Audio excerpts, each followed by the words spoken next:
তো হ্যালো বন্ধুরা, সকলেই কেমন আছেন? তো আশা করি সকলেই কিন্তু ভালো আছেন। তো আবারও চলে আসলাম নতুন একটি মিনি ব্লগ নিয়ে। তো আজকের এই ব্লগ ভিডিওতে আমরা দেখাবো, আমরা প্রায়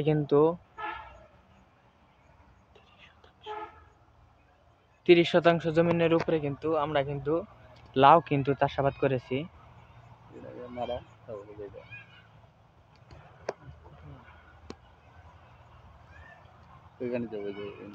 তো আপনাদেরকে যদি ভালো করে দেখানোর চেষ্টা করি, তাহলে আপনারা দেখতে পারবেন অনেক জমিনের উপরে আমরা লাউ চাষাবাদ করেছি। কারণ হচ্ছে এখন শীতের দিন, তো শীতের দিনে লাউয়ের চাহিদা বাজারে অনেক। তো তার জন্য আমরা প্রতি বছরই শীতের সিজনে আমরা লাউ চাষাবাদ করে থাকি। তো এটা একটি ফসলের জমিন। তো প্রতিবার শীতের মাঝে আমরা এই লাউ চাষাবাদ করি। তাছাড়া সারা বছর আমরা এখানে আমরা ধানের ফসল চাষাবাদ করে থাকি।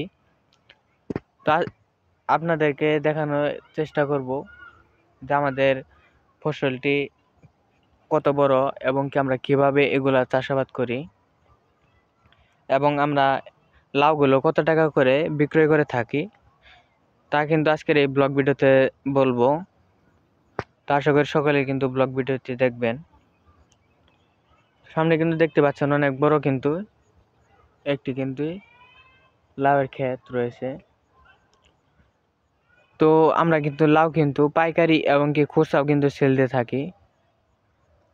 তো যারা বাড়ির আশেপাশে থাকে তারা আমাদের কাছ থেকে লাউ ক্রয় করে নিয়ে যায়। কারণ হচ্ছে আমাদের লাউ আমরা কোনো ওষুধ দিয়ে থাকি না।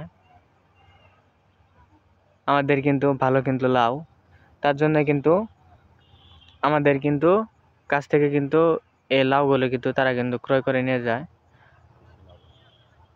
তো এটা একটি দেশি লাউ গাছ, এবং দেশি লাউ গাছ দেশি লাউ খুবই খেতে সুস্বাদু। তো আপনারা চাইলে এরকম ভাবে একটি লাউ গাছের